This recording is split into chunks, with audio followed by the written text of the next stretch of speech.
To the ends of the earth. King Solomon's Mines. Adapted from the Rider Haggard novel by Chris Harrald. Episode 1. My dear Harry, I am so sorry for so many things. I am so sorry I have seen but little of you all these years. So sorry to have missed you growing up and changing. I have traveled, traded, mined, hunted, but hardly ever made it to your birthdays. We never had the conversations we should have had. And now I must write to tell you that it seems that I shall never see you again. I owe you, Harry, an account of things, a reckoning. And here it begins. 3 weeks ago, I led a party into the jungle at Barangwato, a bunch of amateur hunters from the home counties. I resolved to return to Natal by the SS Dunkeld, then lying in the Cape Town docks. The Dunkeld? Berth 3, sir. She sails in half an hour. You're on the embarkation list, sir? Allan Quatermaine. Mr. Quatermaine. Ah, yes. Cabin 27. Baggage, sir? Only what I'm carrying. Now, here was a strange thing, Harry. As I boarded the Dunkeld, I noticed behind me the most ill-assorted pair of men I have ever seen. They seemed to be questioning the purser and looking furtively in my direction. A small, plump fellow, immaculately turned out, and beside him, a huge-chested man, long arms, thick yellow hair, made me think of a Viking. I could have sworn I saw them earlier near my hotel. But what business did they have with me? Then, damn it all, they followed me onto the ship. I hid in a doorway and overheard their conversation. Cabin 27, that's what the fellow said. But he didn't seem to be heading for the cabins. Let's split up. All right. Who were those two? Some feud from the past? Thieves supposing me to be rich? Was I imagining all this? Hardly. I have all the imagination of a 6-foot-long plank of wood, as your mother Mary, God rest her soul, used to rejoice in telling me. What was I to do? I deployed my fine-honed trekking skills, Harry, to make my way to the bar. No ice. Thank you. That's better. I found myself a quiet corner where I sat and watched a pendulum on the wall, which swung slowly backwards and forwards as the vessel rolled and marked the angle she touched at each lurch. The pendulum's wrong, you know. It's not properly weighted. It was the small, plump fellow who addressed me. Indeed. Now, what makes you think that? Oh, it's not a question of thinking. If the ship had really rolled to the degree that thing pointed to, then she would never have rolled again. Flat-bottomed old thing that she is, that's all. But it's just like these merchant skippers. They're always so confoundedly careless, you know. Captain John Good, Royal Navy, at your service. And you, sir? I rather think you know who I am, Captain John Good of the Royal Navy, at my service, since I saw you and your warrior-like companion making inquiries about me earlier. Ah. Yes, Sir Henry and I have been at some pains to find you. Sir Henry? Sir Henry Curtis. He and I, the two of us. I can't count, Captain Good. Well, of course. Your reputation... Let me explain. Hunter Quatermaine. No one knows Africa like you do. There may be a few African gentlemen with an equal claim, but go on. I say, I'm not rubbing you up the wrong way, am I? Just what is it you want from me, you and your Viking warrior friend? I take it you mean me, Mr. Quatermaine. Your observation is accurate, sir. We Curtises come from Danish stock. Henry Curtis. Pleasure to meet you. I think you mean a pleasure to track me down. Your drink, Mr. Quatermaine. Let me refresh it. If you insist. And then let us go through to dinner together. You will be my guest. Oh, I hardly think... Come, sir. At least satisfy the curiosity we must have aroused in you. Very well.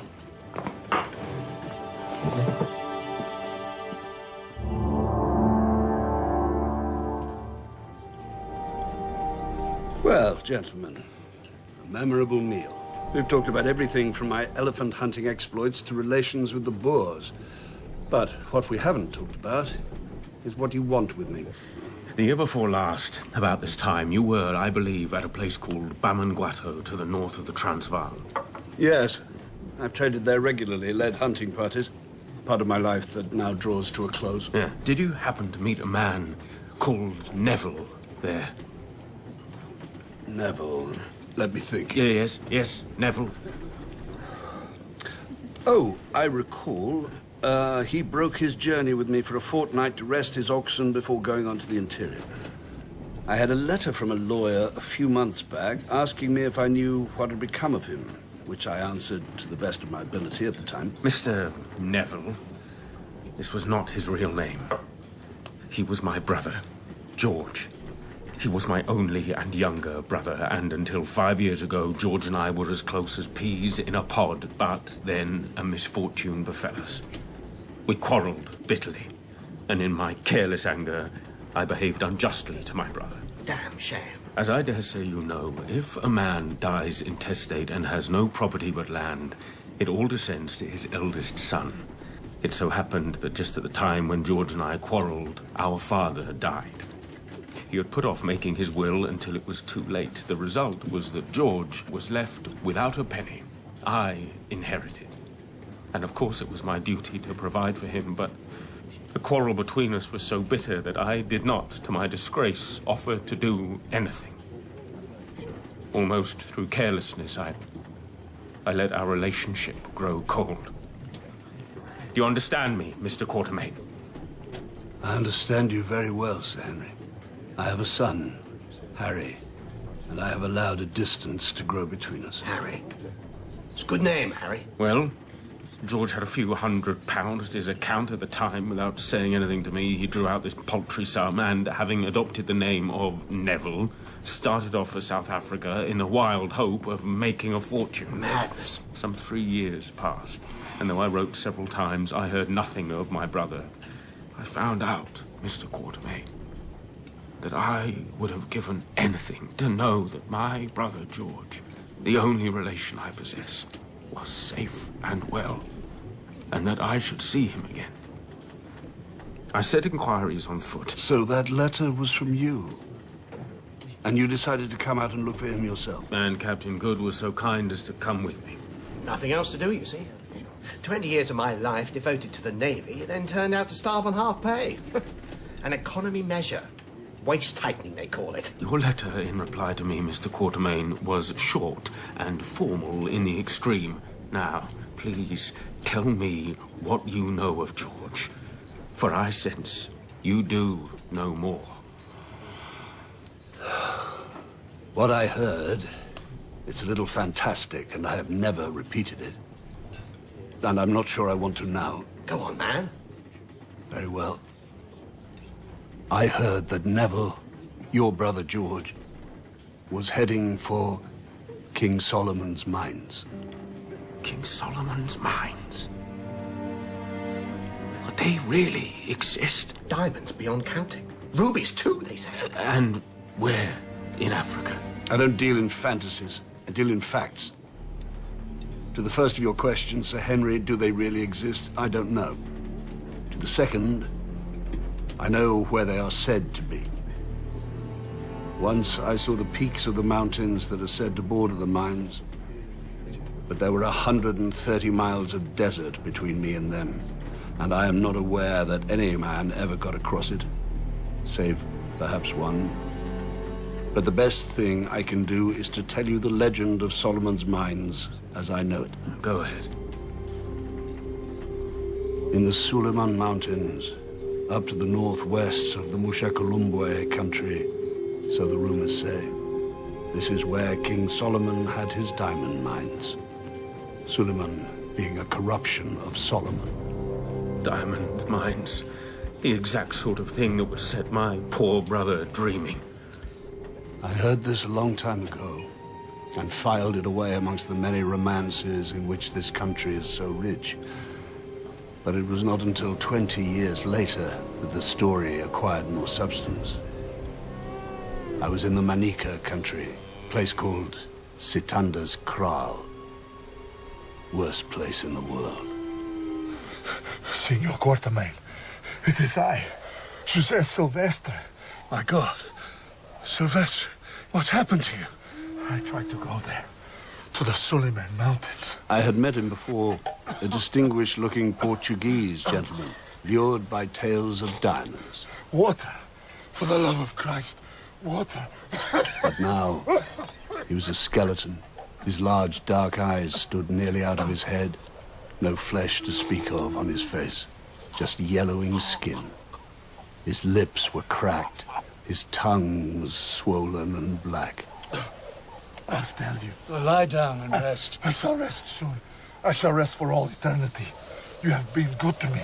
I want to give you this, the greatest secret in all of Africa. My great-grandfather went to them and saw them. The mines of Solomon. They're real. They're real. Help me. Under my shirt. Look, here, the map, and the writing that goes with it. My great-grandfather's guide to the mines. Oh, the desert. Perhaps you can make the journey which has killed me. Which has killed me. He died in my arms, gentlemen, and I buried him deep, with big boulders on his breast, so that the jackals should not dig him up. That was many years ago. Extraordinary. What a story. A story, just that. What is it, Quatermaine? You're holding something back. When I met your brother George, Neville, as I knew him, I did a foolhardy thing. I told him about Silvestre. His excitement was extreme. Huh, that's George. I gave him the map and the documents. I warned him that I thought that they had done Silvestre nothing but harm, but he was full of plans. He would take all precautions, and so on.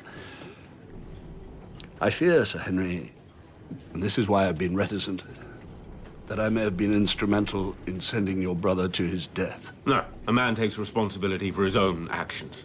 So, the map has gone? I copied it, and key portions of the text into my commonplace book, my record of my time in Africa. My, oh my. Splendid map. And look, his great-grandfather's journal. I crossed the fearsome desert, nearly at the cost of my life, and then the mountains, and then in the land of the Kukuanas, with my own eyes I saw the countless diamonds stored in Solomon's treasure chamber, behind the stone table where the dead dine. This sort of story. Silvestre could have been a trickster out to fleece the gullible of their money. And he died to make his story look as plausible as possible. You take skepticism too far, Quatermaine. I am going to look for my brother. I am going to trace him to Suleiman's mountains and over them, if necessary, till I find him. Or until I know that he is dead. Will you come with me? I think you mistake me for an adventurer, Sir Henry. Look at me. Half your size, probably a tenth of your courage. I'm only alive because I'm a cautious man. I could use a stronger word. And you and Captain Good, you know nothing of this country and its dangers. But you do, and that is exactly why I need you. I have a son dependent upon me. I cannot risk my life so rashly. Harry, I think you said? Yes. He's studying to be a doctor. Maybe I can do Dr. Harry Quatermaine a good turn, then. I am more than well off, and I am bent upon this business. You may put the remuneration for your services at whatever figure you like, and it shall be paid over to you before we start. Moreover, I will arrange that in the event of anything, untoward happening to us, or, to you, that your son, that Harry, shall be suitably provided for, generously provided for. Damn handsome. You will see from this offer how necessary I think your presence. The journey, though, a mighty enterprise, into unknown territory with certain dangers I can foresee and anticipate, but other dangers I cannot foresee. Quite an adventure. Yeah. Adventures are for storybooks, gentlemen. This is a real and earnest business. But not, I think, my business. Oh, where's your sense of romance, man? My sense of romance and I We had a parting of the ways some years ago. I think, Captain Good, that you should understand that this is not a treasure hunt, but a wild goose chase. And Sir Henry, I think you should harden your heart to the drab reality that your brother is almost certainly dead. Thank you for your hospitality. Good night, gentlemen. Good night, Quatermaine. And so, Harry, I turned in and dreamed of the fierce-eyed lion that left me with a leg that aches in the morning, and poor Silvestre and George Curtis.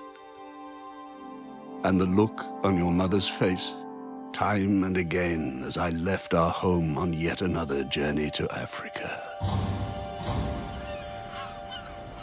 I hesitate to interrupt your thoughts, Quatermaine. You look quite lost in them. I was making some calculations. Oh, good heavens. What a coastline. Rivers sparkling down the hills. Kloofs, clefts, eroded by the water of centuries. Oh, marvelous scenery. And what calculations were those? You made me think. For nearly 40 years I've hunted and traded, but I've never made more than a living. The average life of an elephant hunter from the time he takes to the trade is between 5 and 7 years. So with a little mathematics, you can see how I have beaten the odds, and how unlikely it is I shall continue to beat them. Morning, gentlemen. Quatermaine, I was going to ask you about the tides. My almanac here is unclear about these latitudes. Not now, good. If anything were to happen to me, by the time my debts are paid, there would be nothing left to support my son Harry while he was starting to earn a living.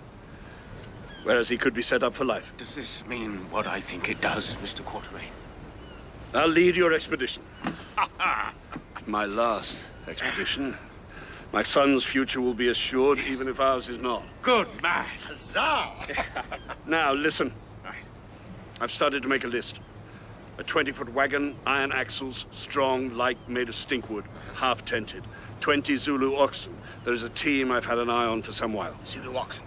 If I am to take us across the deserts, across the mountains, to King Solomon's mines, or to near certain death, whichever way you look at it, these are the first items I will need.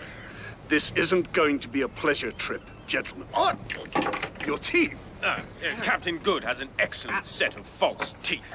Sometimes in moments of excitement. Pop out. All shipshape now, though. Dawn tomorrow, gentlemen. After we berth, provisions, medicine, guns, and men. Dawn, the streets of Durban.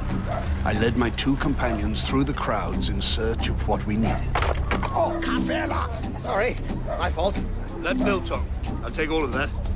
Pick out what fruit you want, gentlemen. Oh, right. We'll need fresh meat, too. Do you care for chicken? Oh, why, yes. I'll collect up a dozen of them for me, gentlemen.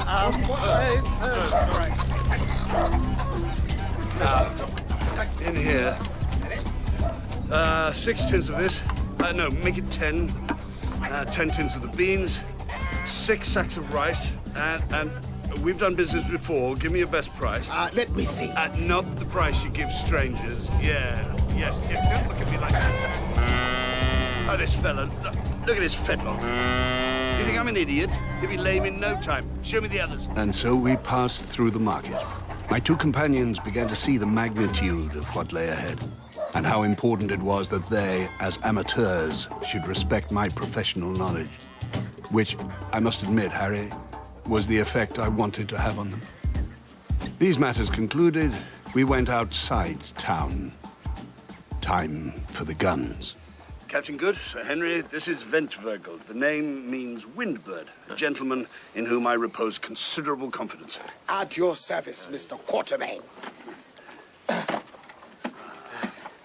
Nitro, double-8 elephant guns, the number 12 central fire keeper's shotgun, the Colt revolvers. Ventvogel, the target? The leadwood tree at the edge of the clearing. Yes, perfect. See that tree that looks a bit like a skeleton 100 yards hence? Yeah. With a yellow ribbon on it. I'd like you to start with the double 500 expresses. Oh, start what, old boy? Firing at it. That's what one usually does with targets. I think the captain and I both know how to shoot, Quatermaine. I need an idea of your accuracy, your familiarity with the weapons.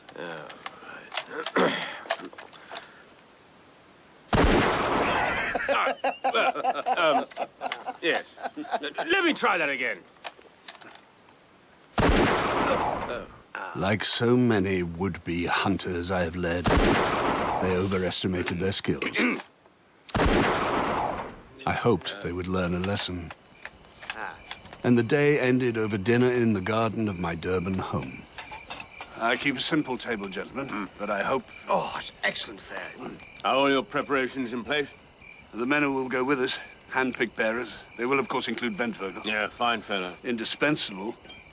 If we are to cross that uncrossable desert, he is our man. Tireless, tough as whipcord. Mind you, put him within reach of a bottle of gin, and heaven help us. I have an uncle in Leamington Spa who is exactly the same. Not the whipcord bit, of course. What is it, Quatermaine? Sir Henry, please don't react too strongly or visibly to this question. But I seem to recall you are carrying your pistol. My pistol, yes. As casually as possible, pass it to me under the table. Say nothing. Captain Good, just raise your glass of wine to your lips and smile affably at me. Perfect. And I have at least 2 other steady men we can depend on.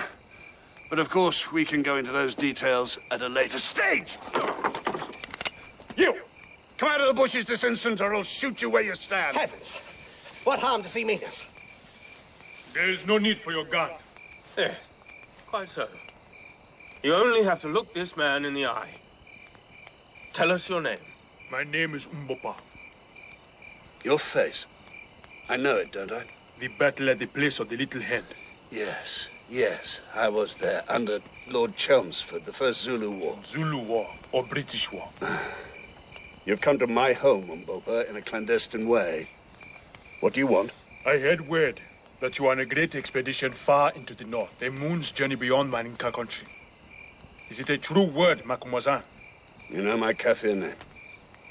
It translates as the man who gets up in the middle of the night, or who keeps his eyes open. Yes, the word is true. Why do you ask where we're going? If indeed you travel so far, O white men, I would travel with you. And you, Umbopa, tell us of yourself. I am of the Zulu people, yet not of them. The house of my tribe is far in the north. It was left behind when the Zulus came down here 1,000 years ago, long before Chaka reigned in Zululand. I have wandered for many years. I was Kitwayo's man in the Komabakosi regiment, where I learned to fight. I came to Natal because I wanted to see the white man's ways. Now, I would go north again. Here is not my place. I want no money, but I am a brave man, and I am worth my place and meat. I have spoken. And well spoken, too. Right. Let me look at you properly. And you at me. Oh, they make a good pair, don't they? Huh? One as big as the other. Never thought I'd see the day. Umbopa, if you wish to travel with us, I would welcome you as my servant. Right-hand man, that is. Now, the journey will not be an easy one, as Mr. Quatermaine delights in reminding us. I will travel with you, Sir Henry, and stand at your right-hand side. It is well. We are men, thou and I. By God, damned right we are, you know.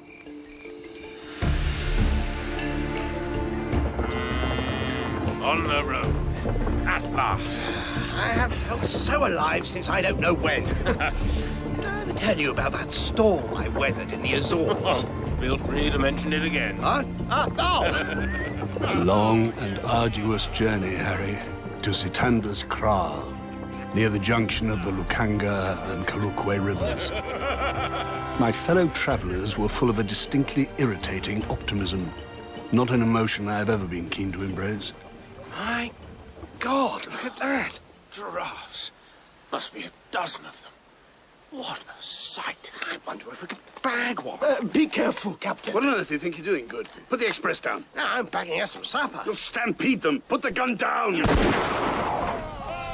On the ground. Do it now.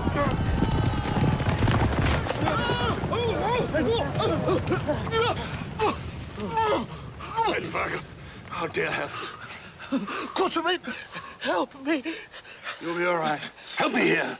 I didn't think. I didn't mean Stop to do talking. Boil up some water. Bring me some bandages. Another time, Captain Good. Try thinking. Yeah. His ribs, look. Yes. The sky is turning dark. I've got you, old friend. Try and take shallow breaths if you can.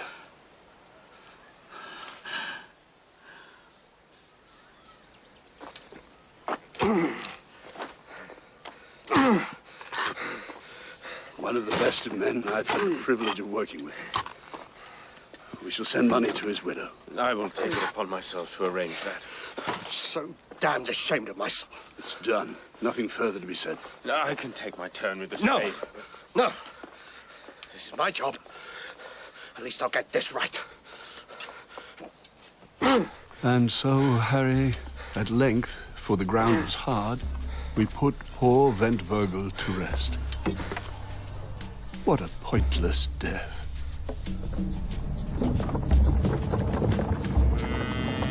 After 2 weeks' travel, our expedition finally reached Sitanda's Kraal, near the Lukanga River. To the right was a scattered native settlement with a few stone cattle kraals and some scanty patches of grain. Beyond it, the next stretch of our journey. Gentlemen, behold this. The desert of which you spoke. It's a pretty endless-looking place. An horrific place, more hostile than anywhere on Earth. You see the heat shimmering off it? Yes, like a stove. And beyond it, that mountain there, capped in white. The Suleiman Berg? Part of the wall of mountains that defends King Solomon's mines. Quite so. but the pair of you exasperate me. There is still that desert to cross. Be very sure that this is a journey you want to undertake. Is it to that land thou wouldst journey, in Kubu? It is, Umbopa, for if my brother is there, I must reach him. Umbopa, I'm not sure about you calling Sir Henry Inkubu. Native word, meaning elephant, I believe, referring to my size. I had some far worse nicknames at Harrow, I can tell you. Really? You never told me. Come. It is a far journey. We must rest. But when we woke from our rest, everything had changed. Both the bearers and the oxen had gone. Umbopa, I can scarcely believe this. It is so, Mr. Quatermaine. Sir Henry, Captain Good. What is it? Our bearers have deserted us, taking the oxen with them. The death of Ventvogel made them less than men. I could have paid them more money. It wouldn't have helped. They feared also to cross the desert that no one has crossed. Time to face facts. If we are to continue our journey and attempt that very crossing, it will be just the 4 of us. No wagons full of supplies, just what we can carry. We would have to be our own beasts of burden. Before, we had some sort of a chance. But now, I really do not know. I will go with you into the desert and stay with you until the end, whatever that end might be. Remember, men must die. At worst, he can but die a little sooner. Thank you for that. Well, no man in my crew has ever called me a faint heart. Onwards, say I. Still ready to lead us, Quatermaine? I don't know. Umbopa and I, we shall be the beasts of burden. Load us with as much water and food as we can bear, and we shall not falter. Agreed? Agreed. No one has ever attempted a journey like this. It's our chance to make it into the history books then, eh? Ha! You people, damned impossible. We will travel at night. To cross the blazing desert in the day would bring us certain death. And so, that evening, just before the moon arose, Sir Henry addressed us. Now, before we start, let us for a moment pray to the power who shapes the destinies of men and who, ages since, has marked out our paths, that it may please him to direct our steps in accordance with his will. Amen. Amen. So be it. And now, trek!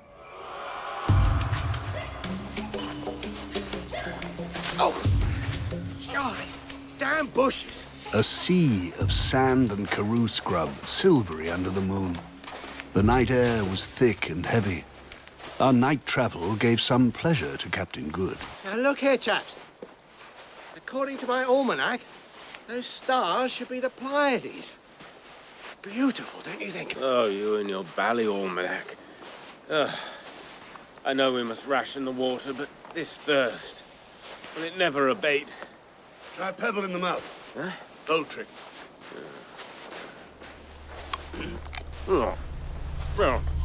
In the day, we dug a shelter in the sand and hid from the sun. The desert in daylight was like a furnace. 7 days had passed since we began this journey, and now we faced an implacable problem. I don't mean to be a killjoy, Quatermaine, but our Cochrane's water bottles are close to empty.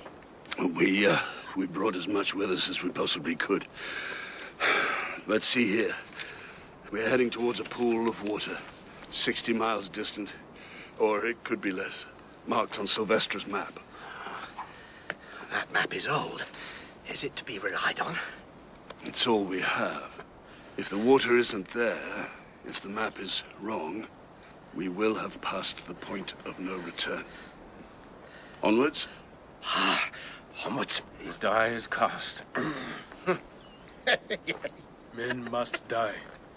At the worst, he can but die a A little. little sooner. Yes, Umbopa.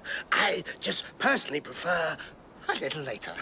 You all right? Good. Oh, yes. Me? Oh, never better. Thinking of taking a little walk, you know. Sit down. No, come on. Come over here. Piled up some sand. And a sort of cushion for you. Let me help you. Down you come. That's it. That's damn decent of you. Ah, yes. I think a bit of sleep is in order. I think it probably is. 2 days later, not a drop of water was left. Our lips were turning black and crusted. A very stark fate awaited us. But even in our extremity... Oh my gosh. Look. The dawn is coming. The dawn is coming. Oh, yes. She'll be coming down the mountain when she comes. We were half dead, Harry. But there, not more than 50 miles from us, glittering like silver in the early rays of the morning sun, soared Sheba's breasts. 2 enormous mountains, measuring each of them at least 15,000 feet in height, linked together by a precipitous cliff of rock, and towering in awful white solemnity straight into the sky. Sheba's breasts, just as the map showed us. Now, you chaps have never seen this. I've got to do this.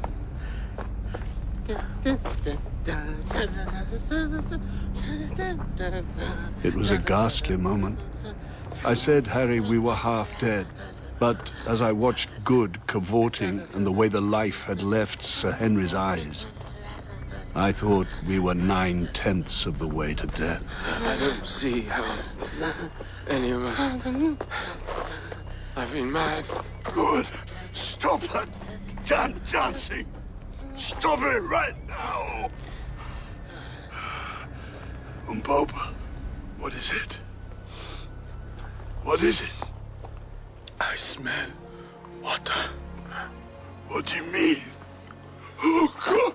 I can't even stand. I have you. The water. It is in the air. What? In the clouds? So that in about 2 months' time the rain will fall and wash our bones. Why don't we try the hill we've been sheltering beside? We'll climb to the top. Water in the air. Rot. Who ever heard of water being found at the top of a hill?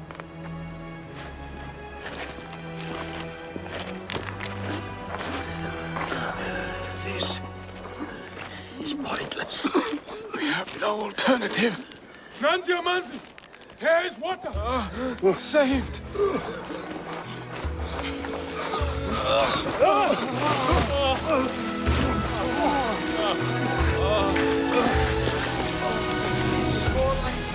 Filthy water. But we drank it as though it were nectar fit for the gods. Then we tore off our clothes and sat down in the pool, absorbing the moisture through our parched skins. Blissful, ain't it? You, Harry, my boy, who have only to turn on a couple of taps to summon hot and cold from an unseen vast cistern, can have little idea of the luxury of that muddy wallow in brackish, tepid water.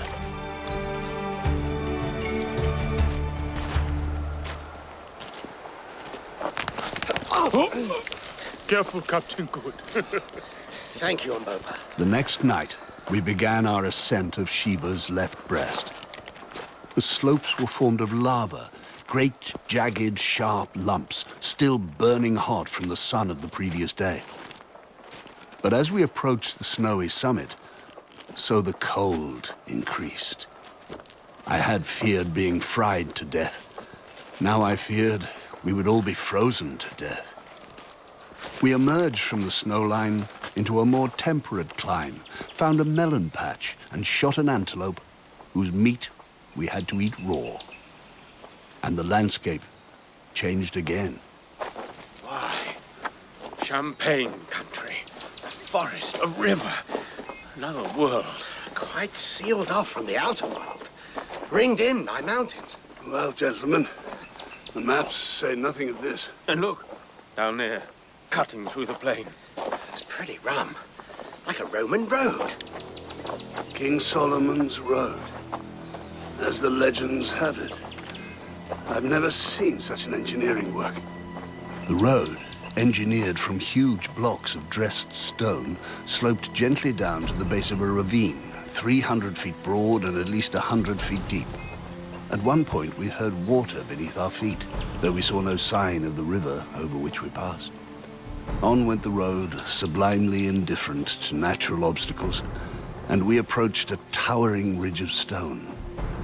The mouth of a tunnel, amply proportioned, appeared, and 50 yards into the tunnel, we made a discovery. Look here, you fellows. Oh, God, my lord, what a thing. Such carvings. Even I can see the quality.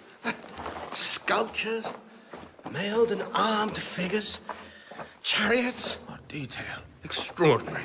A whole battle scene with a convoy of captives being marched off in the distance. Who made this? It's all very well to call this Solomon's Road. But my humble opinion is that the Egyptians had been here before Solomon's people ever set foot on it.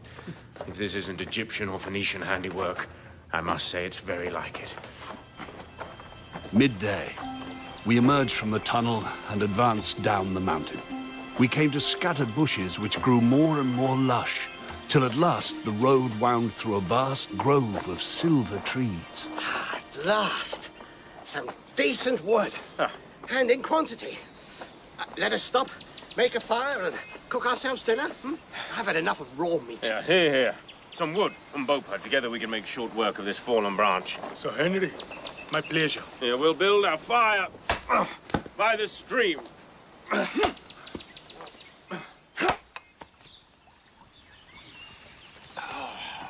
Now isn't this the thing, fellows? This antelope goes down well, don't it?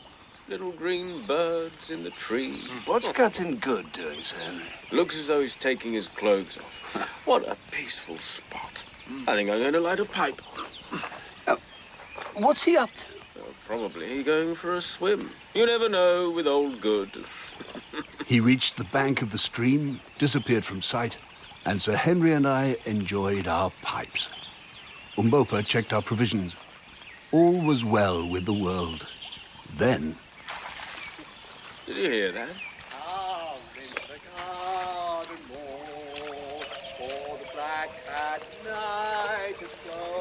A rare man, Captain Good.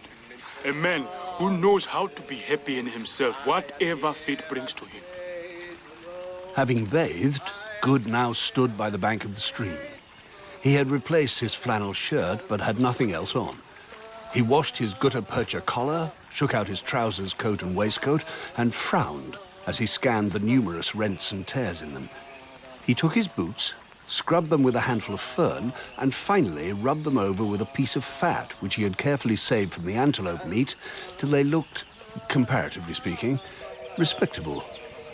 He then began a fresh operation. The lunatic's trying to shave himself. He's using the fat he applied to his boots.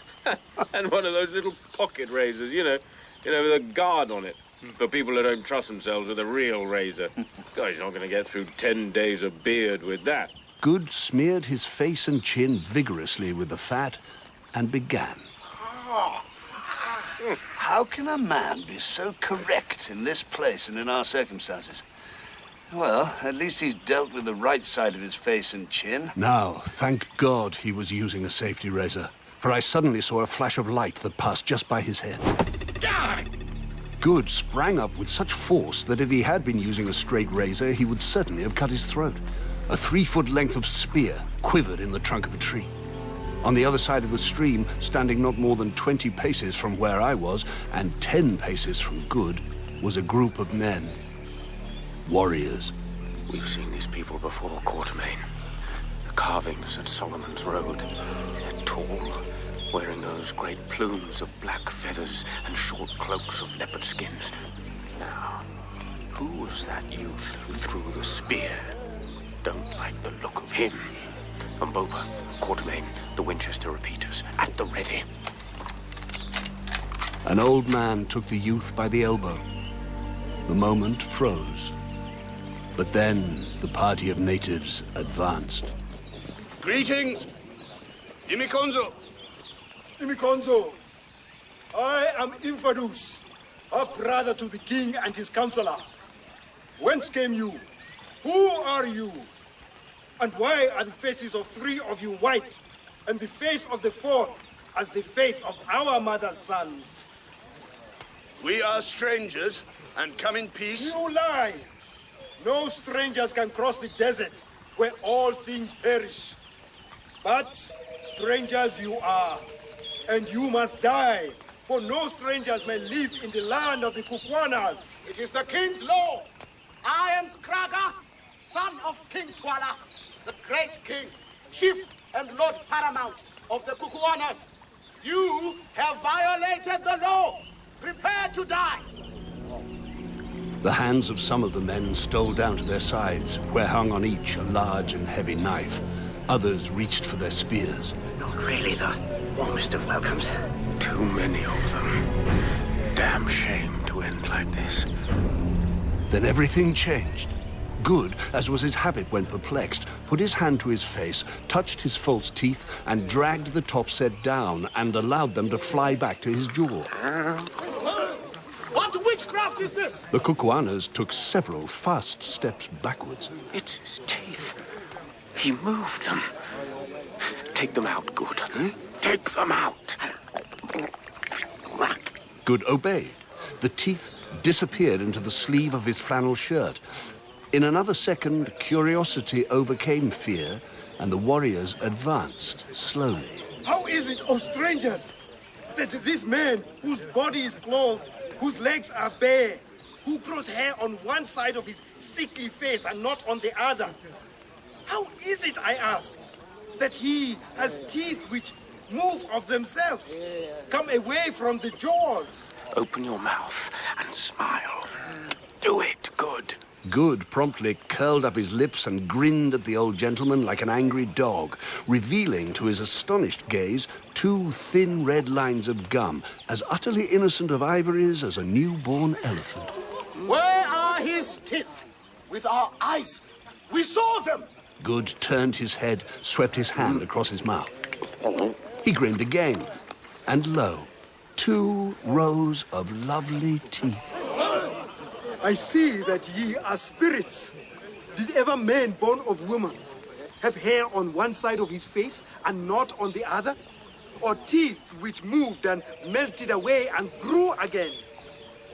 Pardon us, O my lords. Pardon is granted. Nay, ye shall know the truth. We come from another world. Though we appear men such as you, we come from the biggest star that shines at night. And why do you come? We come to stay with you a little while, and to bless you by our sojourn. And that man, he who has our face, did he come from the stars? Your face, old man. It is your tribe who has borrowed my face. When I came from the stars and visited your tribe long, long ago, at a time when the mountains were mere hills. And what a reception you give us. To throw a spear at the head of him whose teeth come and go. Should such a reception be avenged, we ask ourselves? Could such a reception be avenged? We ask ourselves. I don't like the way this is going, Quatermaine. You doubt me? Very well. I will show you. I turned to Umbopa, tipped the wink towards the express rifle. Give me the magic tube that speaks. It is here, O Lord of Lords.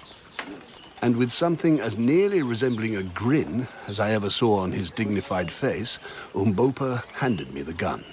Now, just before I had asked for the rifle, I saw a little clip-springer antelope standing on a mass of rock about 70 yards away, and determined to risk the shot. You see that buck? Tell me, is it possible for man born of woman to kill it from here with a noise? You know what you were doing, Quatermaine. It is not possible, my lord. Yet I shall kill it. We shall see. I raised the rifle and covered the buck. A small animal, and one which a man might well be excused for missing. But it wouldn't have done to miss.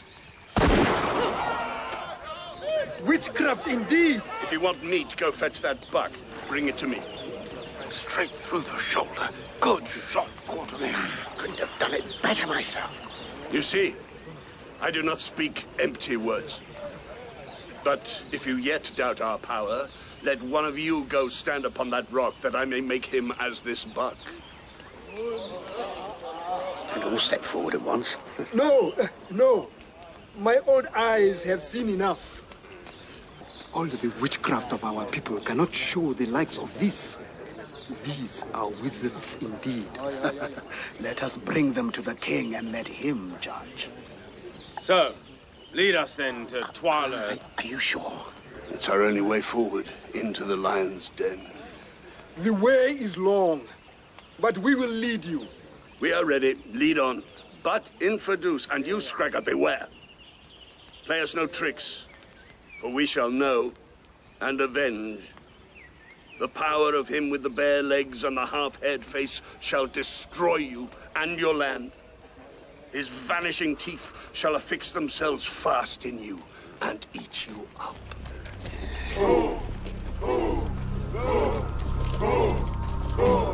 And so we made our way to Kukwana land. All that afternoon we traveled along the magnificent roadway. Infadoos, who made this road? It was made, my lord, in ancient times. None know how or when. Not even the wise woman Gagool, who has lived since time before memory. None can fashion such roads now. Same old story, just like the ballet sculptures. We know not who carved them so many moons ago. It's all very well for you two. You're allowed to wear your trousers. Good was in a thoroughly ill temper. The reason, when Good started to put his trousers on earlier, the Kukwanas stopped him.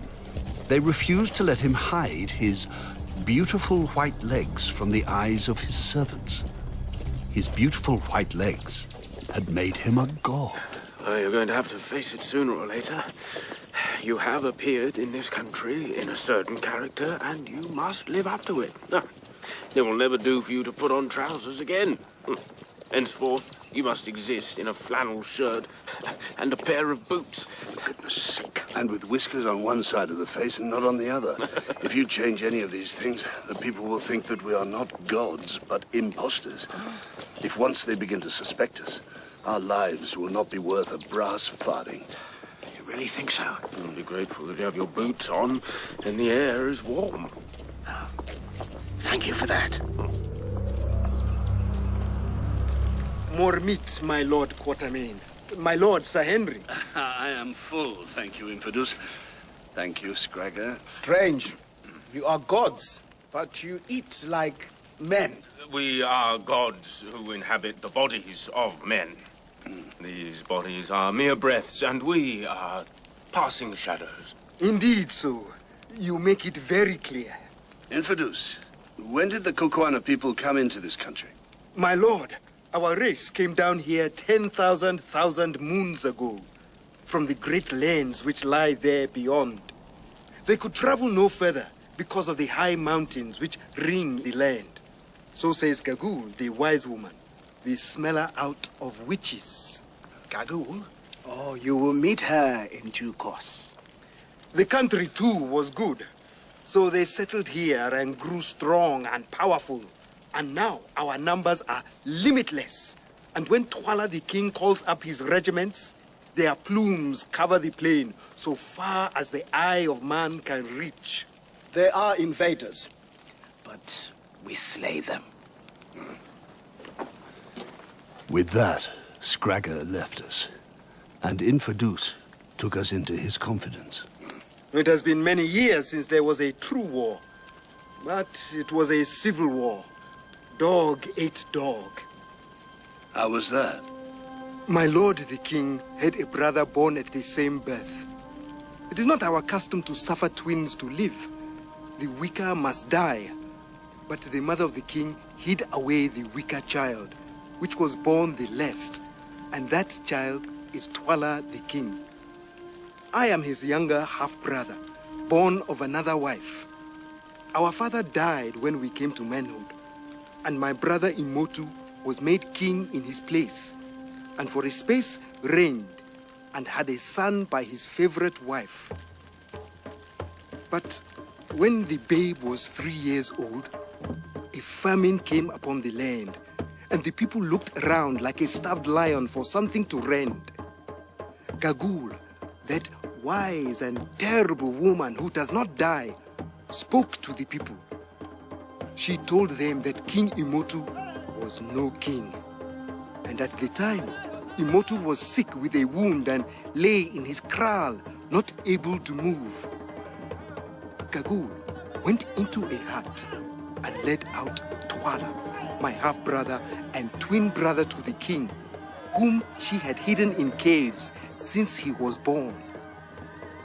She stripped the waist of his loins and showed the people of the Kukuanas the mark of the sacred snake coiled round his middle, wherewith the eldest son of the king is marked at birth. But I knew that it was not so, for Imotu, my brother, was the elder of the twins and our lawful king. Then, just as the tumult was at its height, Imotu the king, though he was sick, crawled from his hut with his wife and little son, Ignosi. "What is this noise?" he asked. "Why cry you, the king, the king?" Then Twala, his twin brother, ran to him, took him by the hair, and stabbed him through the heart with his knife. And the people, being fickle, accepted Twala as king.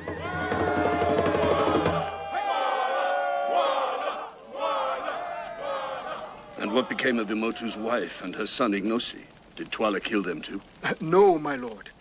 When she saw that her lord was dead, the queen seized the child with a cry and ran away.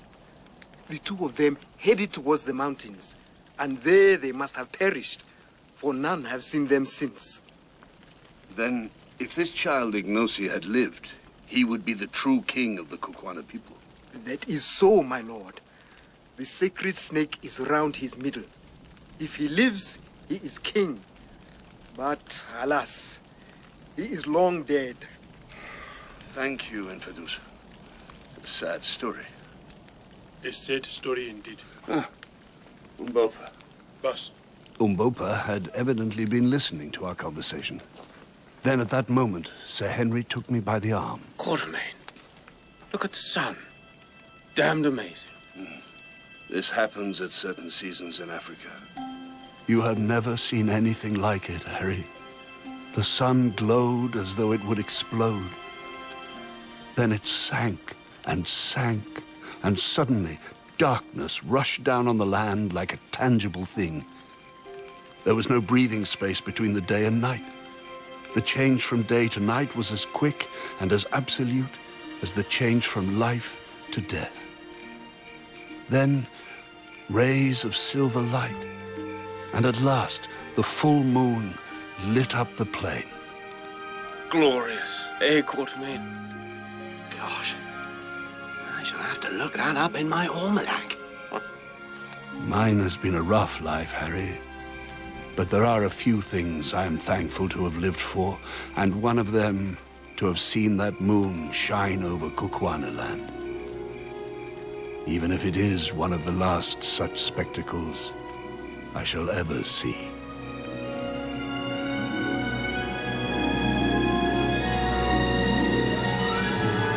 In Episode 1 of King Solomon's Mines, adapted from the Rider Haggard novel by Chris Harrald, Allan Quatermaine was played by Tim McInnerny, Sir Henry Curtis by David Sturzaker, Captain John Good by Simon Ludders, and Umbopa by Sope Dirisu. Infadoos was Maynard Eziashi, Scragga Tonderai Munyevu, Silvestre Joe Ferrara, and the officer was Finlay Robertson. King Solomon's Mines is directed by Liz Webb.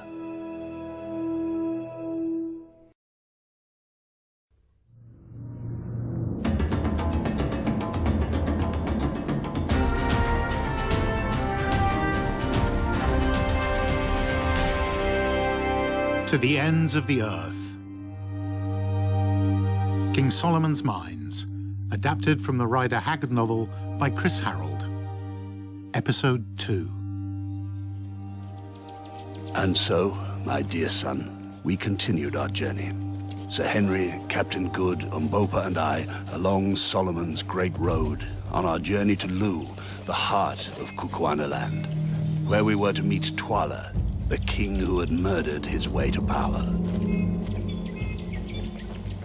The country grew more and more lovely. Earthly paradise. Don't you think, Good? Kukuanaland, eh?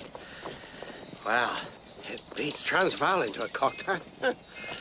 Not that that's too difficult.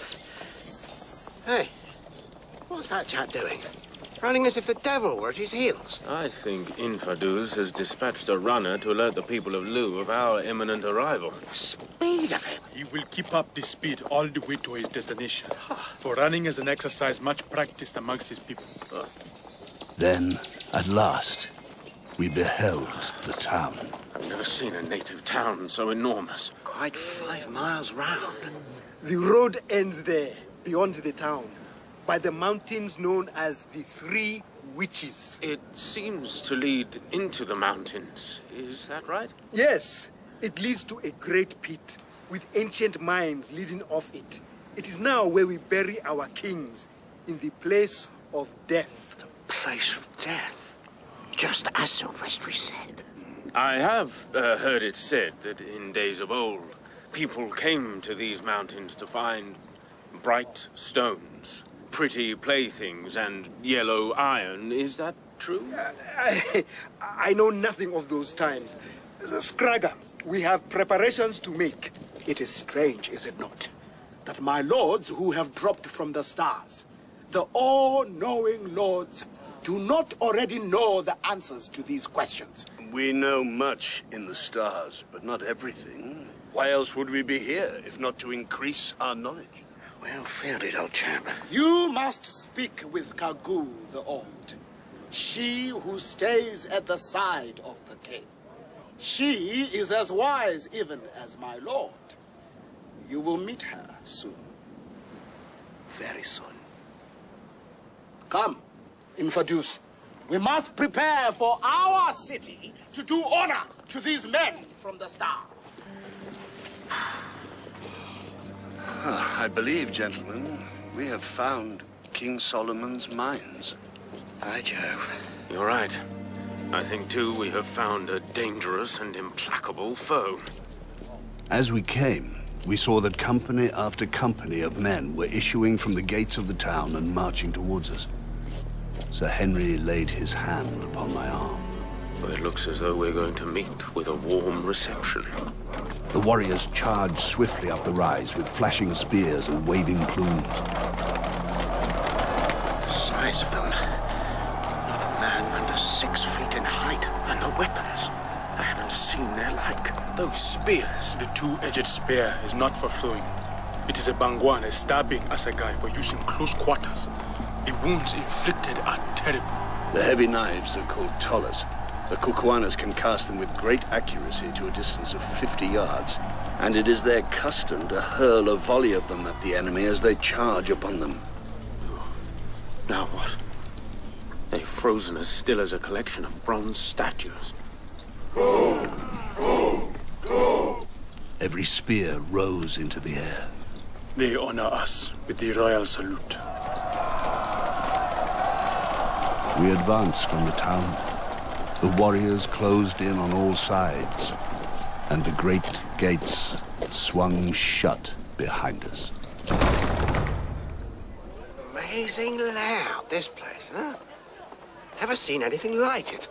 Through the center ran a wide pathway, intersected at right angles by other pathways, so arranged as to cut the huts into square blocks, each block being the quarters of a company. Look at the women. Hundreds of them lining the pathway. So what exactly have they all turned out for? Us, I would imagine. And what is Infadoos pointing to? Your legs, Captain Good. Your beautiful white legs. For them, it is a wonder beyond all wonders. Yes. They're all staring at my legs, damn it. Yeah, with good reason, dear fellow. But that girl there, did you see her? She seemed to be staring right at me. Her face, almost as if I knew her from some other place or time. Now, come. You saw her where? The village green at Abenjahammer? But it was just... You're probably the... Oh, never mind. His Majesty resided in a very large hut set on its own, surrounded by company after company of warriors, to the number of 7,000 or 8,000. These men stood still as statues as we advanced through them, and it is hard to give an adequate idea of the grandeur of the spectacle which they presented, with their waving plumes, their glancing spears, and iron-backed ox-hide shields. The silence was broken by the strangest of voices from within the hut. Be prepared, O people, for the king is coming. He is coming. Now, what in God's name? The door of the hut opened, and out came a giant of a man, accompanied by Scragga and a shrunken figure wrapped in a fur cloak. Man's a giant. But what is that beside him? Be humble, O people, for the king is here. That is Gagool. And this is Twala. Twala was a truly alarming spectacle. An enormous man. He had but one gleaming black eye, for the other was represented by a hollow in his face. Look at that. On his brow. It's the biggest diamond you've ever seen.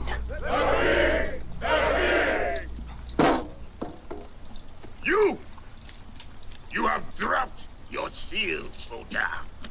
You dishonor your king. Come hither.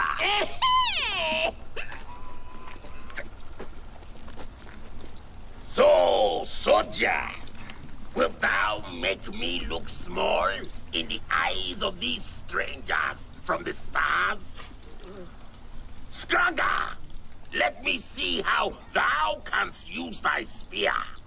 Kill me, this blundering fool. My spear is eager for him. No, hang on. A good thrust. Take him away. Clean up the blood.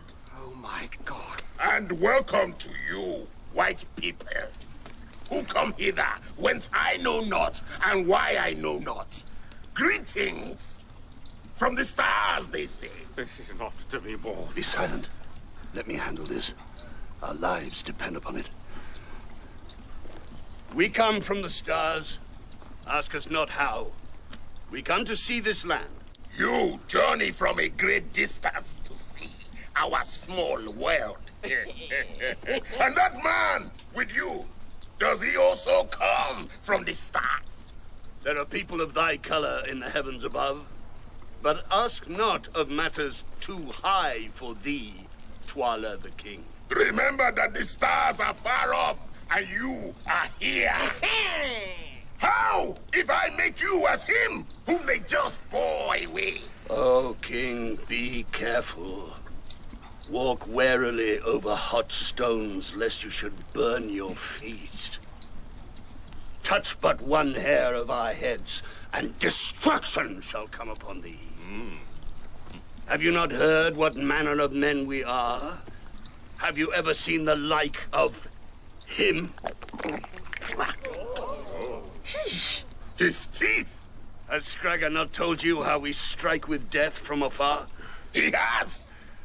But let me see you kill a man, and I will believe. We do not shed the blood of men except in just punishment. Kill me a man, and then I will believe. Twala, I will show you the power of the magic tube. You will? The soldier beside you. Take his spear, if you dare, King Twala. I dare anything. What are you going to do? I hope I'm going to make the best shot of my life. Extend your arm, hold it out beside you, turn the flat of the blade towards me, stay quite still, and I shall show you the magic of the stars. Absolute silence.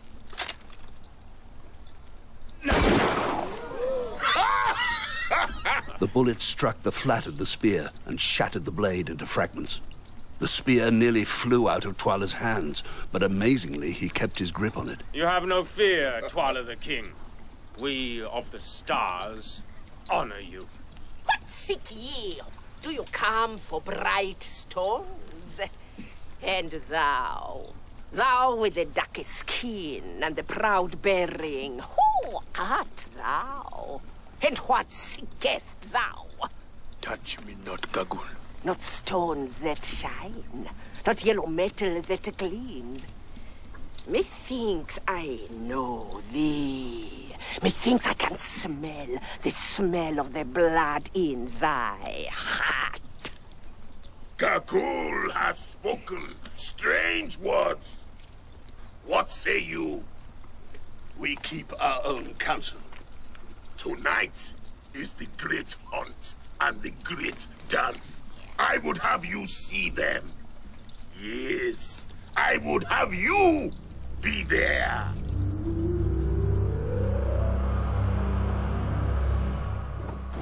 Infadoos, we would speak with thee. Let my lords say on. It seems to us, Infadoos, that Twala the king is a cruel man.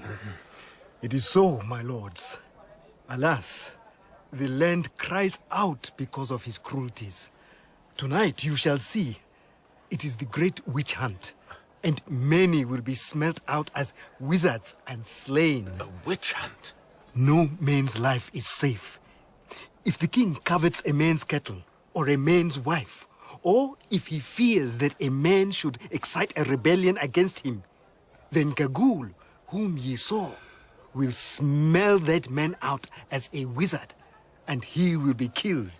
Then why is it, Infadoos, that the people do not cast him down? If he were killed, Scragga would reign in his place, and the heart of Scragga is blacker than the heart of Twala, his father. If Imotu had never been slain, or if Ignosi, his son, had lived, it might have been otherwise. But they are both dead. How do you know that Ignosi is dead? What meanest thou? Listen, Infadoos, and I will tell you a story. Years ago, the king Imotu was killed in this country, and his wife fled with the boy Ignosi. Is it not so? It is so. It is said that the woman and her son died upon the mountains. Is it not so? It is even so. Well, it came to pass that the mother and the boy Ignosi did not die, They crossed the mountains and were led by a tribe of wandering desert men across the sands beyond, till at last they came to water and grass and trees again. How do you know this, Umbopa? They traveled on and on, many months' journey, till they reached a land where a people called the Amazulu, who are also of the Kukuana stock, lived by war. And with them they tarried many years, till at length the mother died. Then the son, Ignusi, became a wanderer again, and journeyed into the land where white people live, and for many more years he learned the wisdom of the white people. A pretty story. Pretty unlikely story. He lived there, working as a servant and a soldier, but holding in his heart all that his mother had told him of his own place, and seeking to return to it. For long years he waited, and at last the time came, as it ever comes to him who can wait for it. And he met some white men who would seek this unknown land, and joined himself to them. The white men sought for one who was lost. They crossed the burning desert, they crossed the snow-clad mountains, and at last reached the land of the Kukuanas. And they found thee, O Infadoos. You are possessed to talk thus. I will prove my words, my uncle. Uncle? I am Ignusi, rightful king of the Kukuanas. Hey! See here, around my waist. Great snake. Goom! Goom! It is my brother's son. It is the king. Did I not tell thee, my uncle? Rise. I am not yet the king, but with your help, and with the help of these brave white men who are my friends, I shall be. Yet, the old witch Gagool was right. The land shall run with blood first, and hers shall run with it, if she has any, and can die. For she killed my father with her words, and drove my mother forth. And now, O Infadoos, choose. Will you put your hand between my hands, and be my man? Will you share the dangers that lie before me, and help me to overthrow this tyrant and murderer, or will you not? Choose. Ignusi, rightful king of the Kukuanas, I put my hand between your hands and am your man till death. When thou was a babe, I dangled thee upon my knees. Now shall my old arm strike for thee and freedom. It is well, Infadoos. If I conquer, thou shalt be the greatest man in the kingdom after its king. If I fail, thou canst only die, and death is not far from thee. And you, my friends, will you help me? What have I to offer you? The white stones. If I conquer and can find them, you shall have as many as you can carry hence. Will that suffice you? Umbopa, King Ignosi, our respects to you. I came here for my brother, not for white stones. But I will stand by you in this matter. It will be very pleasant to me to try to square things with that cruel devil Twala. What do you say, good? I am with you. I only have one stipulation. Tell me. That I am allowed to wear trousers. Oh, even I may not be able to overcome the will of the people. And what say you, Macumazan? Are you also with me, old hunter, cleverer than a wounded buffalo? I don't like revolutions. I'm a man of peace, and a bit of a coward. On the other hand, I stick up for my friends, and I will stick by you. But I am a trader, and have to make my living. So I accept your offer about those diamonds. I too have a stipulation that you must help us find Sir Henry's lost brother. That I will do. Infadoos, by the sign of the snake about my middle, tell me the truth. Has any white man, to thy knowledge, set his foot within the land? None. Thou hearest, Sir Henry. He has not been here. Well, there it is. I suppose that he never got so far. Poor fellow. So it has all been for nothing. Now for business. It is very well to be a king by right divine, Umbopa, but how do you propose to become a king indeed? I know not. Infadoos, hast thou a plan? Tonight, very soon, is the great witch hunt. Many shall be smelt out and perish, and there will be grief and anguish and fury against the King Twala. And then the sacrificial dance. When the dance is over, then I will speak to some of the great chiefs who in turn, if I can win them over, will speak to their regiments. Or perhaps you men from the stars have a more powerful plan. I think I do have a plan, Infadoos, that can help you rally support from the great chiefs. And it does indeed involve the stars. Nearest, damn it. The troops are being summoned. The witch hunt is about to begin. We shall take our revolvers, I think, should events turn against us. 3 revolvers against thousands of Kukuana. Futile. And if I haven't got this quite right, it will cost us our lives. Let me explain.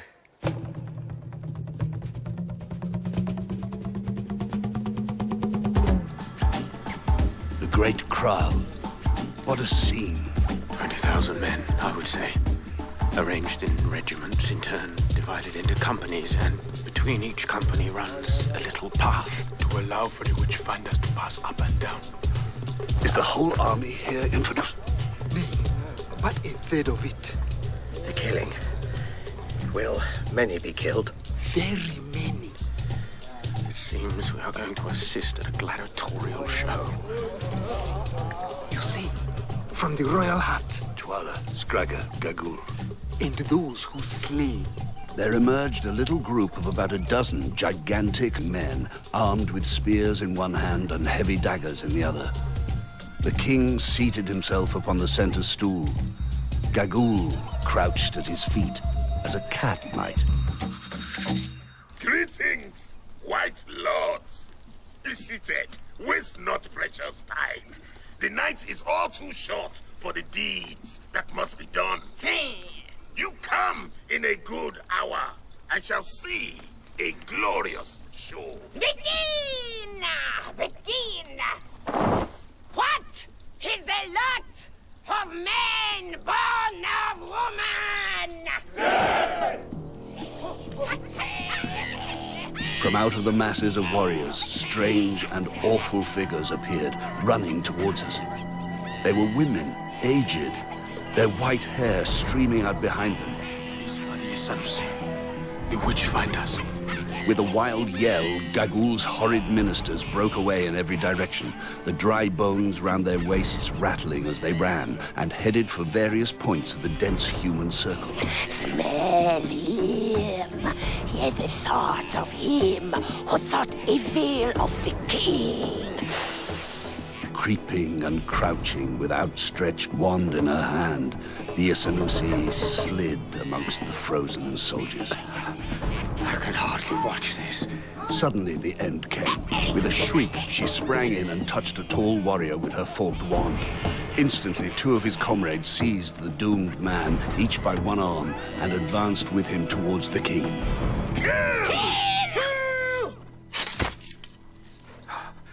One! Hardly was the thing done before another poor wretch was brought up, like an ox to the slaughter. This time we could see from the leopard skin cloak which he wore that the man was a person of rank.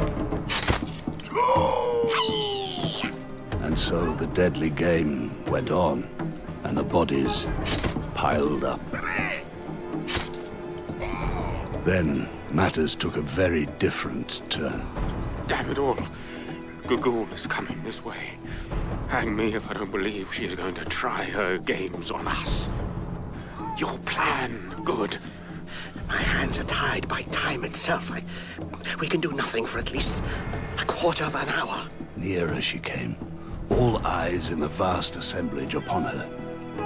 At last she stood still and pointed. Umbopa, I knew this moment would come. King!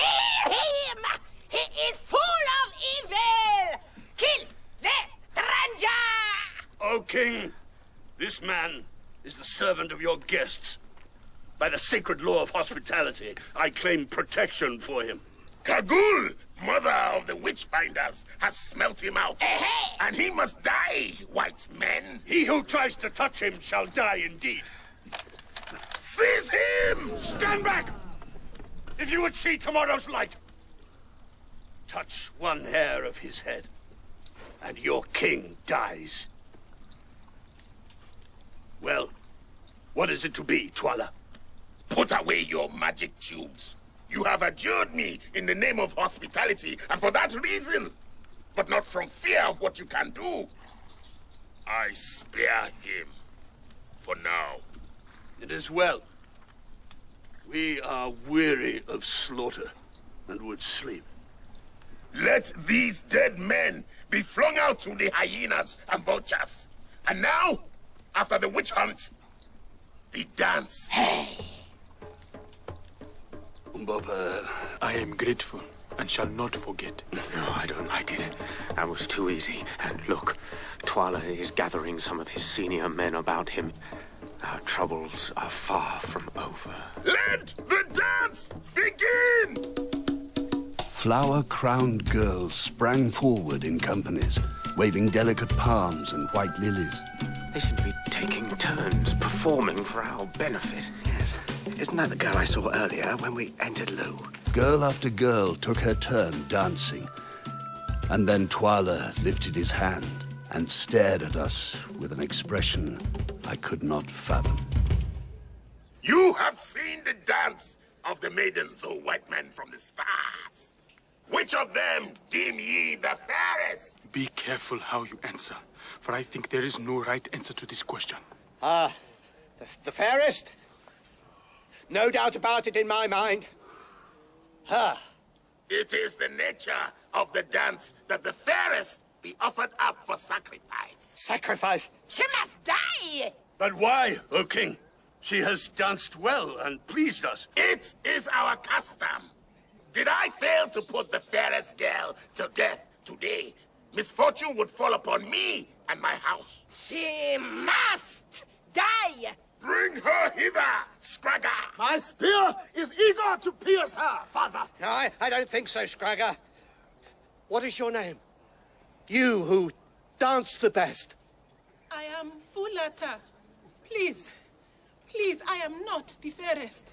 It is not my destiny to die today. Fulata. That's a pretty name. It suits you well.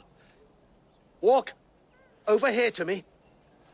The girl is ours. We shall not give you the girl. Here you are, Fulata. What a pretty necklace of flowers, huh? Got some like that in my garden. That girl is ours! It shall not be. Come but one pace nearer, and we gods will put out the moon like a wind-blown lamp and plunge your land into darkness. You sure about this, Good? I told you, I read about it in my almanac. On July the 4th, the moon passes directly behind the Earth into its shadow. Your eclipse of the moon, where is it? Should be happening right now, but it seems to be late. It's made me worry that it isn't visible in these latitudes in South Africa. But the almanac...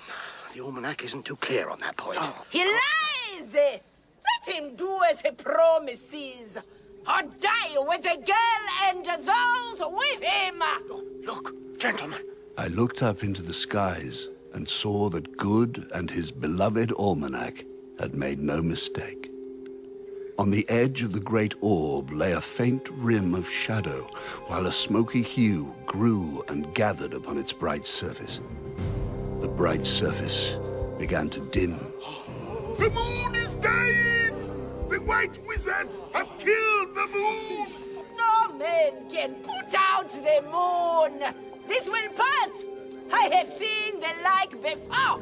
The blood-colored sky grew darker still, and so too did fear and panic grow. This is our moment, Infadoos. Let us gather the chiefs. I will make it so. I will restore your kingdom to you. Ah! It is all a trick! These men, they do not come from the stars! They are like us! You will see when I show you their blood. Scragga hurtled towards us, spear jutting out before him. Sir Henry stepped forward, apparently indifferent to the danger. Now, see how you like it, Scragga. My son! My son! No! Run, gentlemen. The blood-like light had almost gone. Panic was total. We took shelter in an empty hut as people ran hither and thither. Infadoos went to assemble the chiefs and troops loyal to Umbopa's cause. And we knew that Twala must be gathering his opposing troops to try and crush us. So, Macumazane, the battle is coming to us, and I would know your counsel. Twala's troops will outnumber ours. He is a monster, but monsters can command great loyalty, so, yes. In which case, a strong defensive position has to be the way we approach matters. Defense, as they say, can be the best form of offense. Just outside Lu, is a large flat-topped hill shaped like a horseshoe. That would serve. So be it.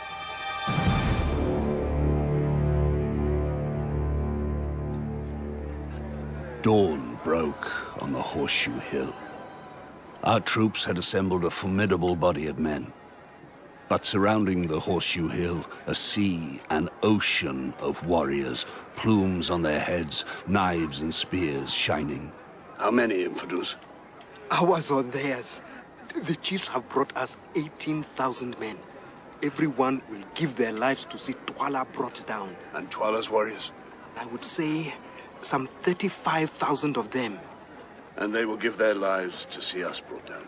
Without a second's thought. Right. We'll have to fight twice as hard. Quatermaine, you're looking a bit glum. Me? Not at all. Long, ant-like columns of warriors were joining those who already surrounded our horseshoe hill. God, there seemed no end to them. They are going to attack on 3 different fronts. You're right, probably all 3 fronts simultaneously. I shall ask each of you to join one of our 3 flanks. It will inspire our men. If you really think so, be an honor. We'd better shake hands, gentlemen. In case, well, you know. God bless you, chaps. Good luck to us all. A mass of struggling warriors. Men fell as fast as leaves in an autumn storm. I used my rifle to some advantage, but soon the ammunition was gone.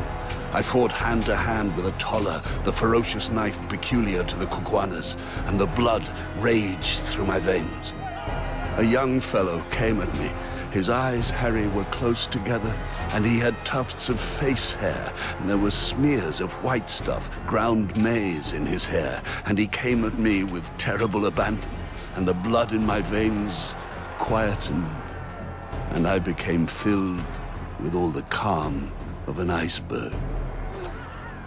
I smote him 3 times, and down he went, the fellow who had just had maize for breakfast.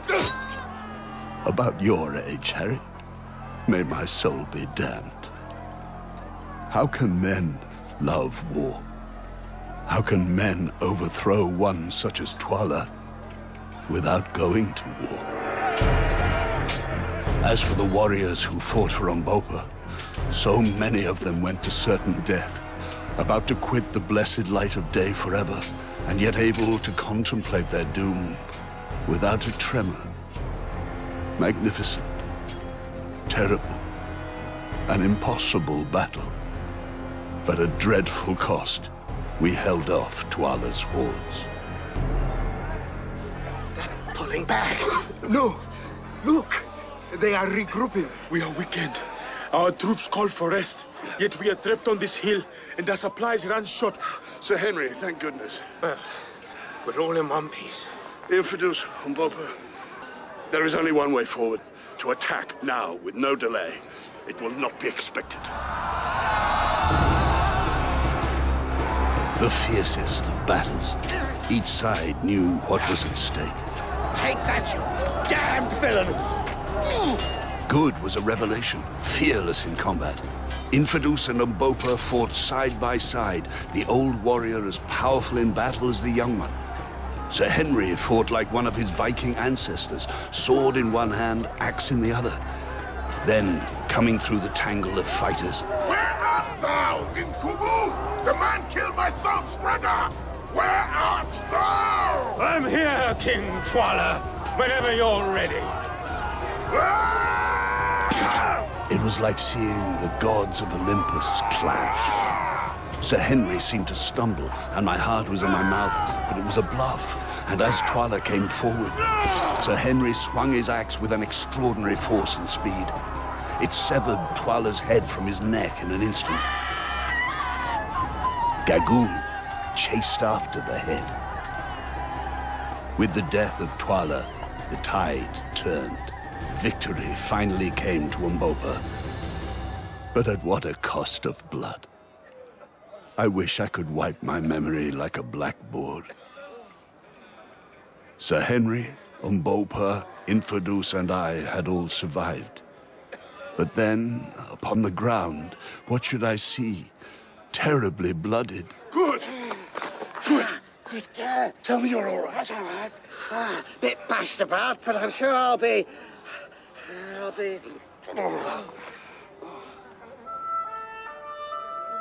Good's recovery was slow, but sure. I had no idea just how indestructible was this tubby little man with his false teeth. He was tended by Fulata. You talk so much of the ocean and boats. But I don't know what an ocean is, my lord. I've told you before, call me John. Oh, the ocean, it's like the river that runs through Loo, but far bigger. Sort of a huge river that runs right round the world. I should very much like to see such a thing, my lord. Now, this, my lord's business, Fulata. I have to clean the wound. Do we have to do it now? Think of other things. Tell me about your home in the faraway country.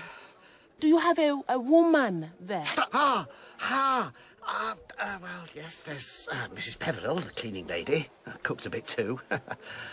But come to think of it, I don't suppose that's what you meant. No, I don't have a wife. Never have done. But your wound grows well, John Good. John Good? Well, that, Fulata, is a distinct improvement. I am glad you say so, my lord. No, look here. I did... Oh, hang on. Are you teasing me? You are. Come on, Good. We've got a meeting to go to. And so Umbopa held a grand council, promising a new way of life to his people. Twala is no more. And as long as you take me for your king, Twala's ways have gone. After a long night, the sun has risen. No man's blood shall be shed without trial, and witch hunting shall cease in this land. It is well said, O king. But one great mystery remained for us. The mines, deep in the mountain, to which King Solomon's road ran. The great diamond on Twala's brow? That must have come from the mines. If my brother did cross the desert and did come here in his impossible quest, he might possibly have left some trace of himself in the mines. We have made our journey. It seems foolish not to complete it. Whether it is riches you seek or a lost brother, you will need a guide to what they call the place of death. You, Umbopa? Oh, I know nothing of the mines. The secret died with Twala. Only one person can help you. Bring her here!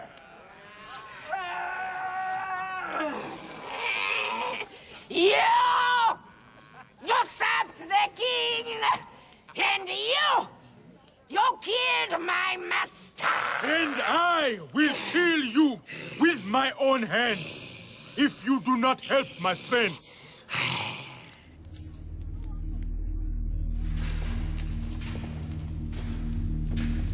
Gagool led the way.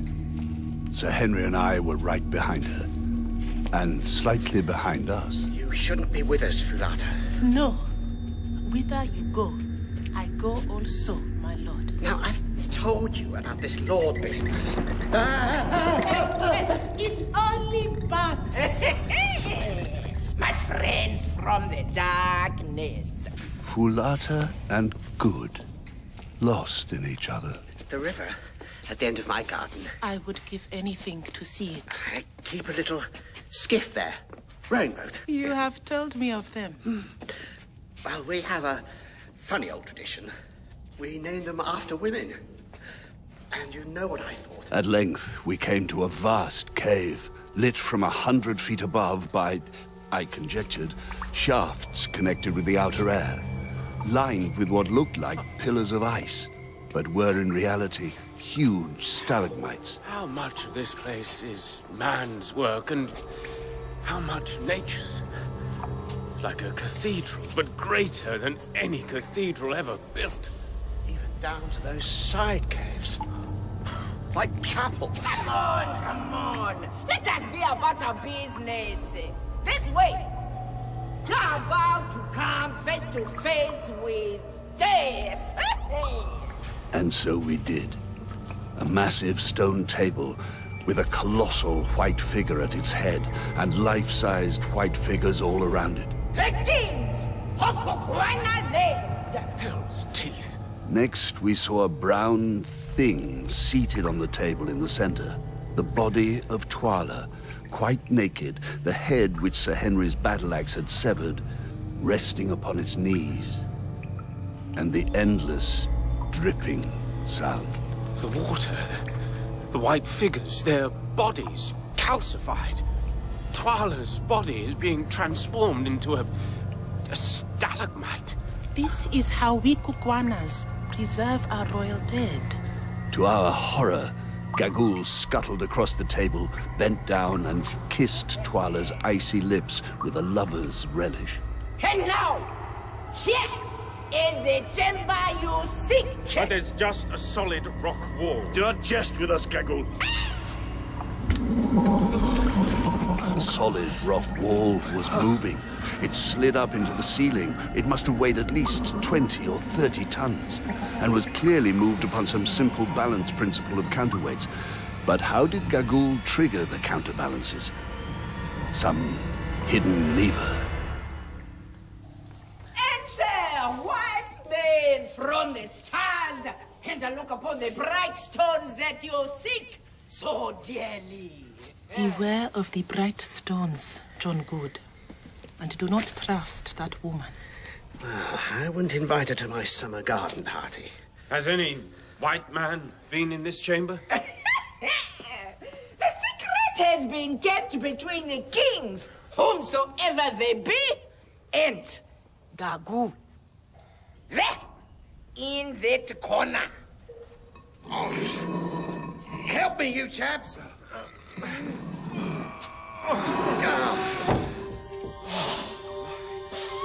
Diamonds, huge and uncut. What a richness and radiance.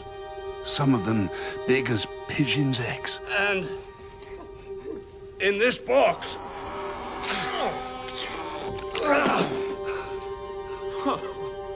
Gold. We are the richest men in the world. The bright stones.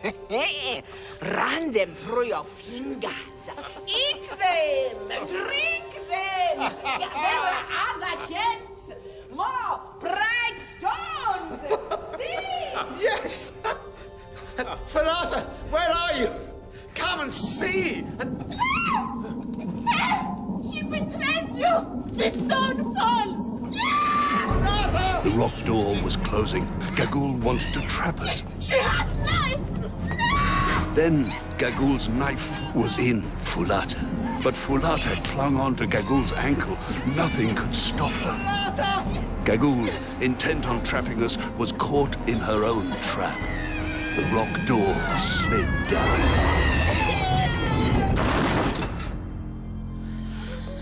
Fulata, my dearest girl. John Good, hold me in your arms. Fulata. I met you. I loved you. Oh, God. What can I do? Take me to the garden of your house. What a place, such colors. At the end of your garden, you told me yes, there is a river, and I think I can smell it. Yes, I can smell the water. Kiss me one more time. This kiss must last forever.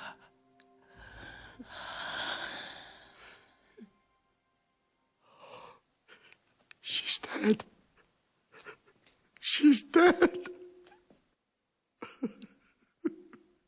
My poor dear fellow. I'm sorry, good.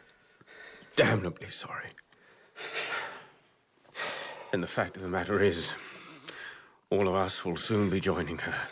Don't you see the simple truth of it? We're buried alive. No levers or secret springs.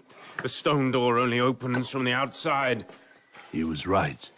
The rock door had closed forever, and the only brain which knew its secret was crushed to pulp. Well, let us divide the food and water. We'll eat and drink and be... For in about 2 days' time, we shall start to die. The lamp began to dim. The fat was nearly exhausted. Infadoos will miss us, surely. Oh, yes. Soon he will begin to search for us. He will search in vain. He does not know the secret of the door, nor even where it is. Even if he found the door, he could not break it down. My friends, I see nothing for it but to bow ourselves to the will of the Almighty. The lamp is getting dimmer. Then it flared up, and we saw the corpse of Ferrara stretched upon the ground, and the glitter of diamonds like all the stars in the sky. And then, darkness. Absolute silence. Harry, you may have lain awake at night and thought the quiet oppressive, but I say with confidence that you can have no idea what a vivid, tangible thing is perfect stillness. On the surface of the earth there is always some sound or motion, and though it may in itself be scarcely perceptible, yet it deadens the sharp edge of absolute silence. But here there was none. We were buried in the bowels of a huge snow-clad peak. We were as men already in the grave. The irony of it. We're rich beyond belief, and we'd give it all away for a cup of water. I was rich beyond belief, and only now do I know it. I am not a brave man, Harry, and the prospect of death by starvation in a pitch-black stone cell, for a while it paralyzed my very ability to think. So much for my chances of ever seeing George again. And you, Quatermaine. Harry is lost to me. Good. What are you doing? Gagool's knife. I have taken it out of Ferrara. I have been thinking. The instrument by which I lost Ferrara, this might well be the instrument by which I find her again. I have some surgical training. I know the artery to cut. Just a heartbeat separates our two hearts. If I'm to die anyway, why wait? No, stop! Wait! No! Now listen to me! Have you noticed how the air in this place stays fresh? Oh, what of it? What are you getting at? When Ferrara died at the end of your garden. Just a silly romantic fancy. No, it wasn't. Remember, she smelt the water, and I think she really did. She meant it literally. She smelt the great river that runs under this mountain. There is air running into the chamber. There is, if the gods are on our side, another way out of this place. She smelt the water. We explored the chamber in pitch darkness. At one ghastly moment, I put my hand on something cold. Ferrara's face. Perhaps my thinking was false. Here, on on the floor. The stone sounds hollow. Over here, my friends. There's a steel ring recessed into the stone. Some sort of trapdoor. Let me try. Nothing. Damn hell. Together, gentlemen. Quatermaine, Sir Henry, let us link hands through the ring, huh? And 1, 2, 3, now!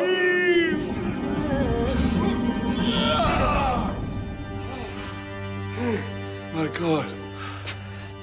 The first step of a stone stair. And you can smell the water. God bless you, Ferrara. Then, down the steps, a labyrinth of tunnels, the underground river. The tunnel we chose narrowed. Had we made a disastrous mistake? And then, miraculously... Light! I can see light! We pushed ourselves out of the narrowest of openings like a fox's earth. And we were out, Harry, under a starry night sky. I've never felt more alive. Just to be able to breathe fresh air. A luxury beyond all the luxuries that money can buy. And then we return to the lights of the town to make our farewells. Go! Go! Go! Umbopa, King Ignosi, as he should be properly known, looked every inch a king. We spoke of what had happened in the mines, and the fate of Gagool and Fulata. Go now, ere my eyes rain tears like a woman's.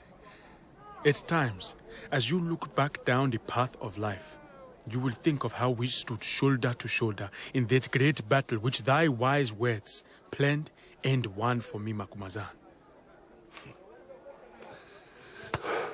Farewell, Umbopa.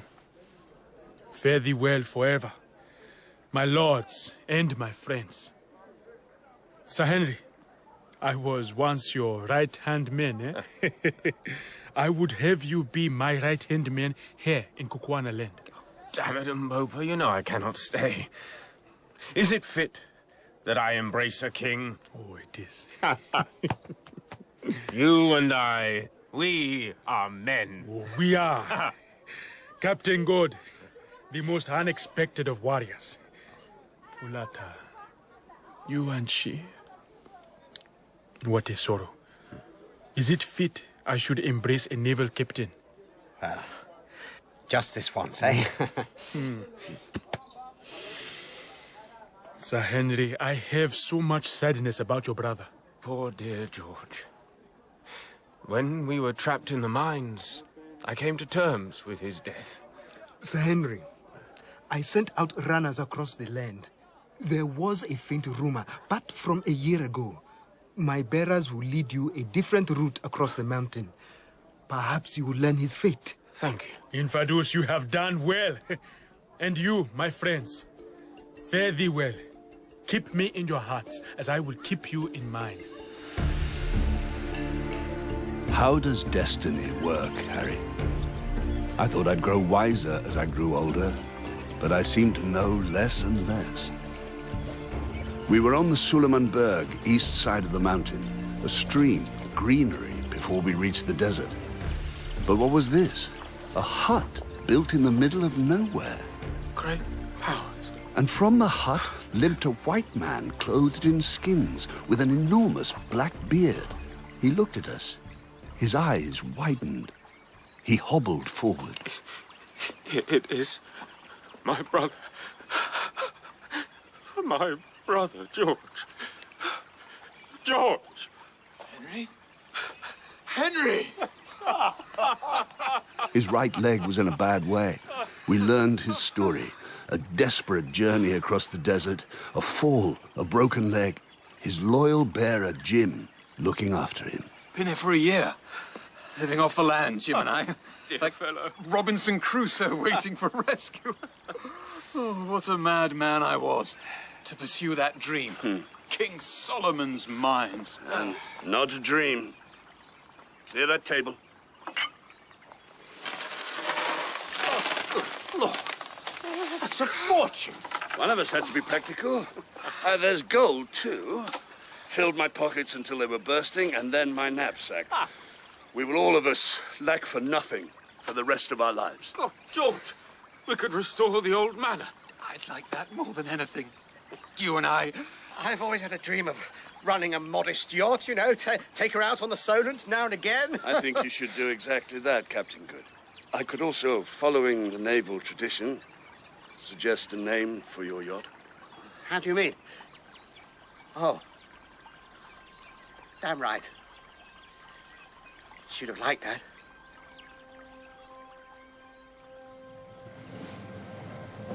It's bitter cold, Harry, on the upper deck of the Ariadne. But I have my flask to ward off the chill. Night sky, dark as that treasure chamber, but glinting with stars and constellations.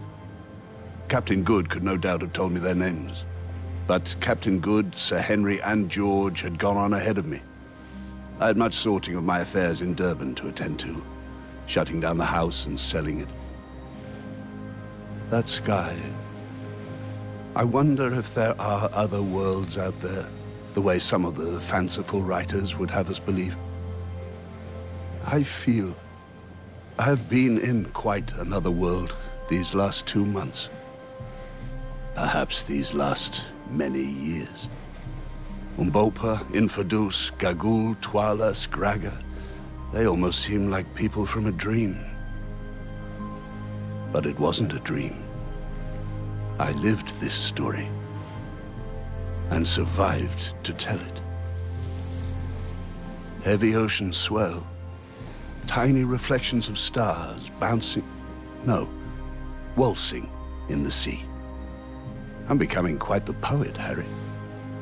Or maybe it's Sir Henry's excellent brandy. Hope you've been keeping the grass in check in the big meadow. Of course you have. Another 3 weeks, and I'll be home. And so this journal ends. Your loving father, Allan Quatermaine.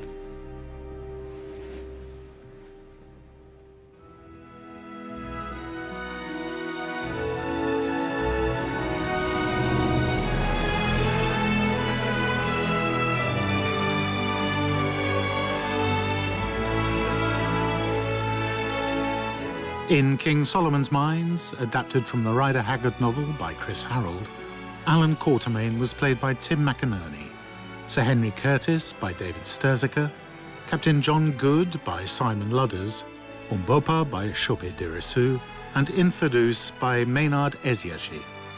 Twala was Femi Olufuwuju Jr., Scragga Tonderai Munyevu, Gagool Adjoa Ando, Fulata Emanuela Cole, and George was Finlay Robertson. King Solomon's Mines was directed by Liz Webb.